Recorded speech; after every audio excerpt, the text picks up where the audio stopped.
Welcome to Chik Chat, the podcast where the girl with many titles talks about life, the good and the bad, and everything around it. We're going to sit, chat, share life stories and experiences, from business to relationship. Hi guys, and welcome back to another episode of the Chik Chat podcast. So today you are joined by me again, and I thought I would talk about what it's like running a millennial business and what that's looked like for me and my team, I guess. So as always, going to start this off with my challenge of the week or my tip of the week. Do you know what? I'm going with challenge today. So my challenge of the week has been trying to figure out how to ride the high when I'm super excited, super energetic, and then not crash straight after.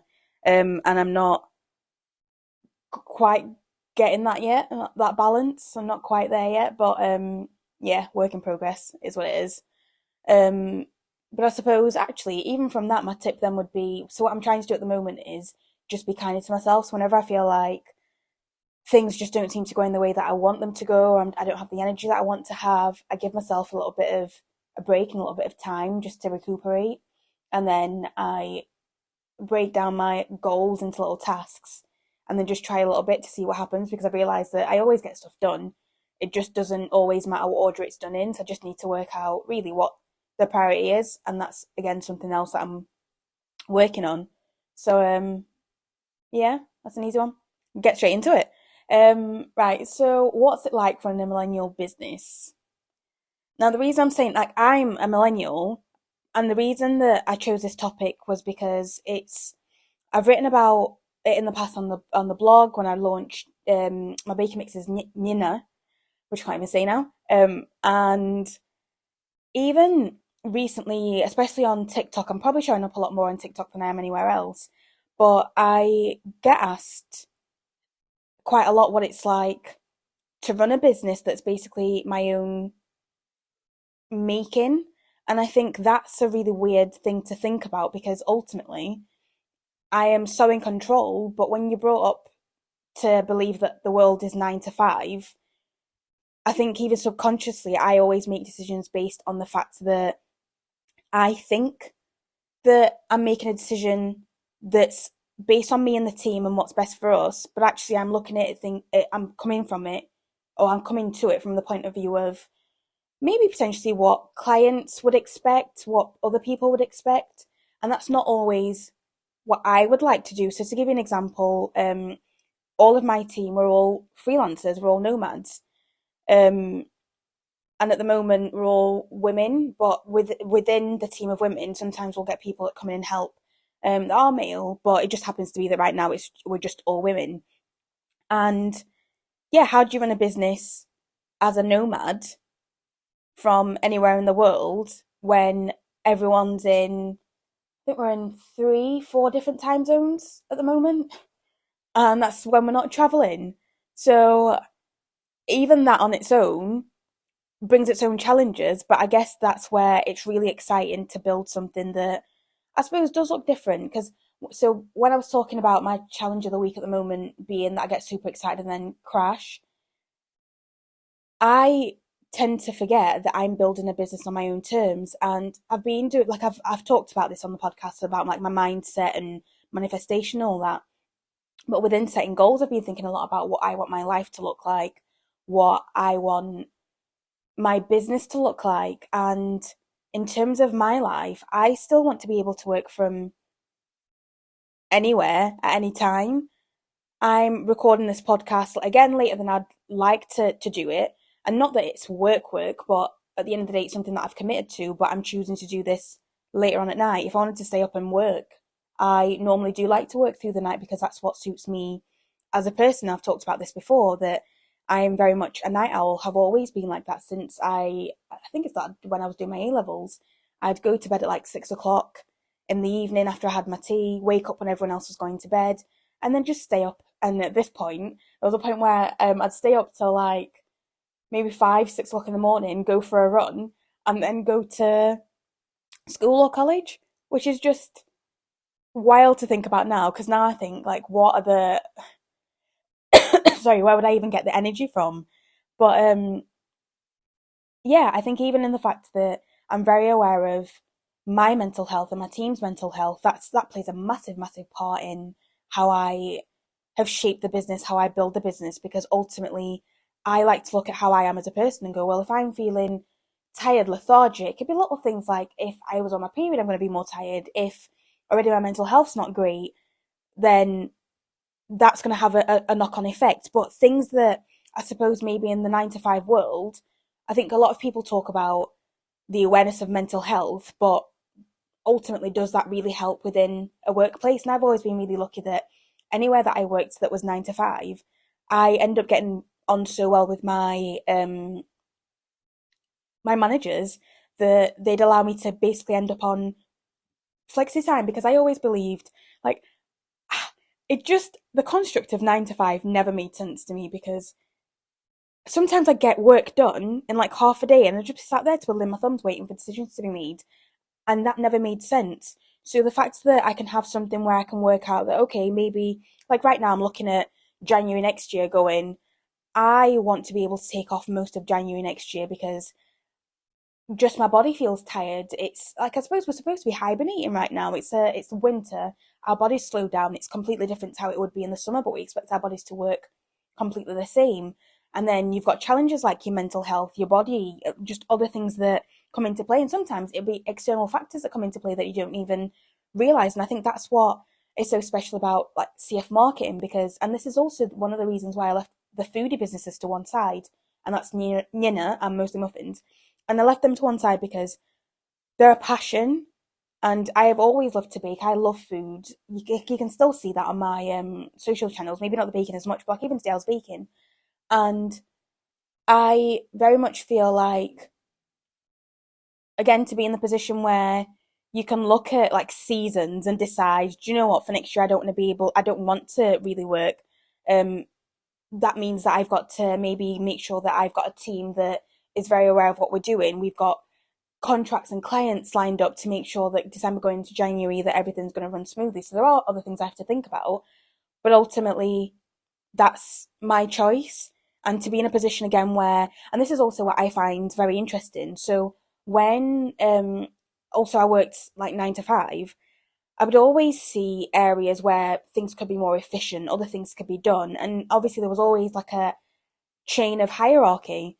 But now I'm that chain, and when like my team members speak to me, and if the girls want anything changed or anything to be done, if we want to change strategies, if we want like look at the business has completely changed. Like that one viral video has changed the scope of me, like my work as a content creator, our work as an agency, and that I'd planned everything before Christmas in terms of goals, what we're going to do, what we're going to focus on, and then ultimately the main focus is still the same, but the goals have completely changed because we went from being in one bracket to being in another in terms of the amount of people getting in touch with us, how choosy we could be with work, the amount that we could charge, just the outlook of then what do we want this year to look like. That completely changed, and to be able to look at something so quickly, be able to make a change and see how that happens, it just makes me always think like how are businesses, I think people get so comfortable in businesses where you want things to change and you have people there that want to make a change, but it becomes so difficult that they just give up.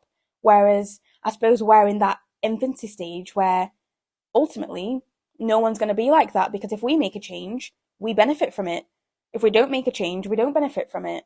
And yeah, that's really exciting.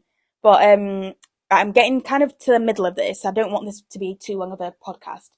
So how am I feeling? So at the moment, I just feel tired, a bit drained, but still excited because, like I said, I'm getting to do a lot of different work. I'm getting to be choosy. I'm getting to work with people that are teaching me so much. Like people might be clients, but I think people underestimate what you can learn from each other, especially if the clients on the other end are also happy to learn. And especially in social media and what we do, when you have people like that that can hold their hands up and just say, do you know what, we've got a general idea of what we need to do, but we don't know what we're doing.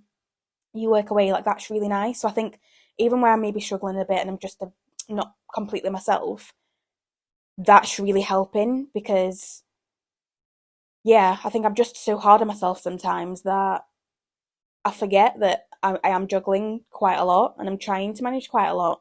And I think sometimes you look at trying to manage like a home, your relationship, family, work, everything else. And not that I was looking at myself as like a failure, but it was just more like, why can't I do it all? And it's not that I can always do it all. I think there are just times that we need to allow our bodies to rest.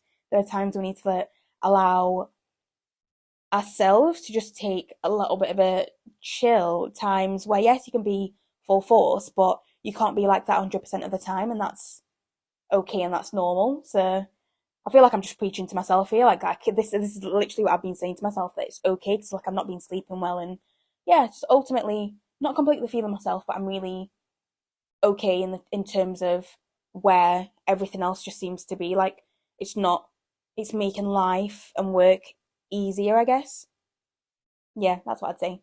So carrying on in terms of millennial business. So what makes us in terms of CF marketing different? And do you know what? This has been something that I've been thinking in terms of like our social media for CF marketing. We've not been posting on there just as much because ultimately we've got, so in terms of our team, we have um Pia, that's a multimedia artist that will sometimes do some editing, graphics, like a whole range of things. Like is in charge of making sure like the podcast goes out and amazing things. Jonah is like our finance person, our accountant. Again, the person that also looks for opportunities to make sure that we're on the right path if anything just doesn't seem right, like cash flow and so on. Amazing. And again, an all rounder in terms of the knowledge that she has. So we all step in and help each other as well, which is something that I really do love about the way that we work. Like Maiden, that's like the website person, the SEO person, and we've now got Jennifer, who again is kind of like an all-rounded person, but specifically in terms of sales, because so the focus for us this year, we are our year of. So the year of is kind of like your ultimate like objective is or got like overarching theme of the year. We are the all-female hustlers because again we just happen to be an all-female team, but this is a team that is building a business the way that we want it to be. That as the business grows, our earning potential grows, where we want to travel, everything that we want to do, we decide to do that as a team. And ultimately, I know what I want for my life and my goals, but I also know what my team enjoy doing. I know how hard they work. I know their family situations, and we've got a lot of shared values to the point where I get to build a business that suits us.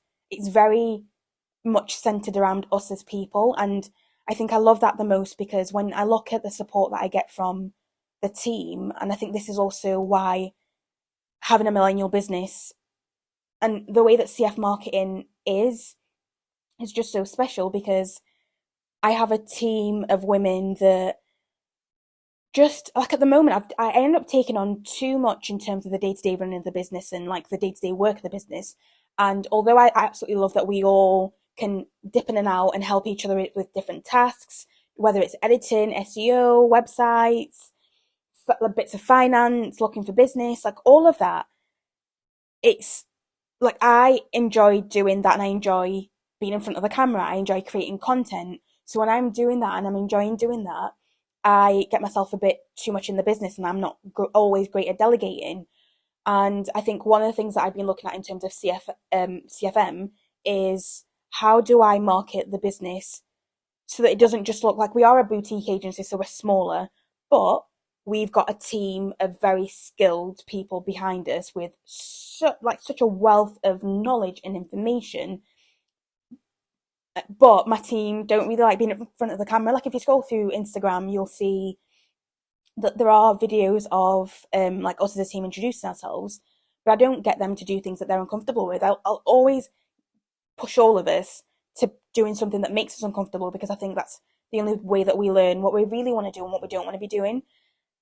But I'm the person ultimately that sits in front of the camera. So if I'm doing that and you're just seeing my face on social media and when we're advertising and so on, I was always really worried that the perception was going to be that, oh, they're just a small business, they don't know what they're doing. Whereas I'm now looking at it going, actually, like that's a strength. And me sitting in front of the camera, talking about what we do and how we run the business, talking about how mental health is so centered around what we do and how we do it. And for me, especially, like that's so important because if I didn't have a business that focused around my mental health and the team's mental health, the business wouldn't be doing as well as it is because ultimately when I don't feel great, I have that support. When they don't feel great, they have that support.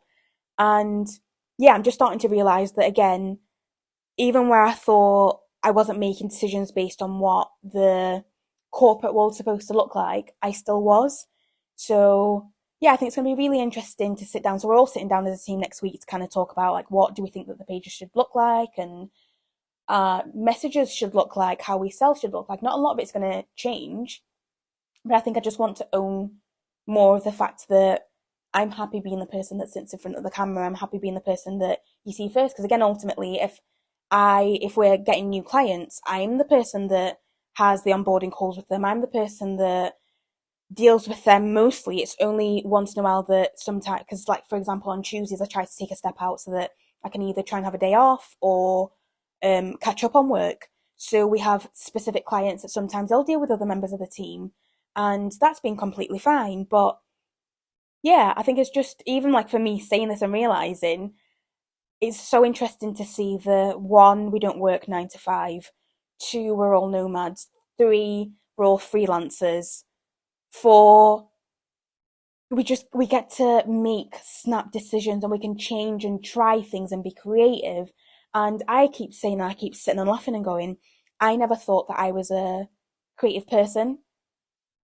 And yet I look at life now, like sometimes I'll sit and I'll explain to G like what I'm up to and the process of what I'm doing. So whether I'm doing photography for a client, if I'm maybe doing the raw videography before I pass it on to Pierre, if I'm doing the editing, if we're doing anything to do with the website, because again sometimes I'll want to do something first before I pass it on to the team, because I need to understand how long is it going to take, what's the process going to be like, do I need to explain anything, if the team needs some instructions on what to do and I've got to create like a Loom video, then again it's me doing that. But it's been interesting explaining to him the things that we do, because it's just a reminder that like our minds never shut off. When you're in marketing, everything you're seeing, from adverts on TV to scrolling through TikTok or Twitter or whatever, they're all ideas. Your mind's not properly shutting off. And when you're doing something that you absolutely love, like this is a passion project, but here I am late at night recording, it's not that I don't, it's not even that I don't want to be doing it. I do want to be doing it. But yeah, I think it just proves again that I think one, yes, I am creative and we are creative. Two, sometimes I don't give myself enough credit for what we do and the work that we do. And three, it's very interesting actually sometimes to see what people externally, like family members and like parents especially, and other family members think of what you do, because there's a lot that behind the camera goes unseen. There's a lot that I suppose people would never ever know, and those are the things that I keep reminding myself to be grateful for, and to have like for having the skill set for being able to just get on with it and not getting too bothered about sometimes I suppose what other people think, because especially with how difficult things have been in terms of the financial market and jobs and everything, potentially it would have been easier to go and get a job, but I've stuck at working towards something that I really believe in, because it gives me so much freedom. Mentally, it gives me so much freedom. It makes me so happy. But yeah, I suppose that just going back to what I was saying last week, the world is my oyster, the world is our oyster for the business. And I, yeah, I'm really excited to see where this year goes, because as I look back on like the podcasts and other posts that I've put up and I talk about this journey, it's really nice for me to look back and remember just how far we've come, because this business will be it's just over 2 years old. And what I've done in 2 years versus what I did in 15 years with mostly muffins, in or 4 years with Nina. Not that anything else back then, like that, they were all learning curves, and that was whilst I was working full time and being a content creator and a blogger and doing all those things. And now I just get to focus on the content creator side of life and the agency, just how much that is like the benefits that I'm starting to reap and have been reaping. So yeah, I'm really excited again for what's to come. I'm really happy and excited to be building a business that is just different, and I'm excited to keep sharing our story in terms of how we do things differently, because ultimately we're succeeding. So why shouldn't I be shouting about it? I need to learn to shout about what we're doing a lot more, and I need to learn to delegate more and to make sure that these stories get out, because if it's left up to me, it'll take ages for you to get a lot of that information. But yeah, like thank you to everyone that likes, subscribes, saves posts, leaves comments, all those different things, because in terms of the work that I do, I don't think people realize how much of a difference that makes, because those metrics are what proves that people are engaged, people want to know what I'm talking about, what we're talking about, the work that we're working on, how we get new business. So yeah, thank you for always supporting that. And I'll end it on my win of the week. So my win of the week is, like I said, even though I've not been feeling myself, the fact that I've been able to give myself a little bit of grace, a little bit of time to just maybe not feel me and not let everything get to me too much, and to keeping myself positive. I think that is such a big win, because I spiral so easily. And don't get me wrong, like I've still been really struggling, but spiraling's not been happening the way that it normally would. I can definitely tell that my own mindset's changed. So yeah, what a great win.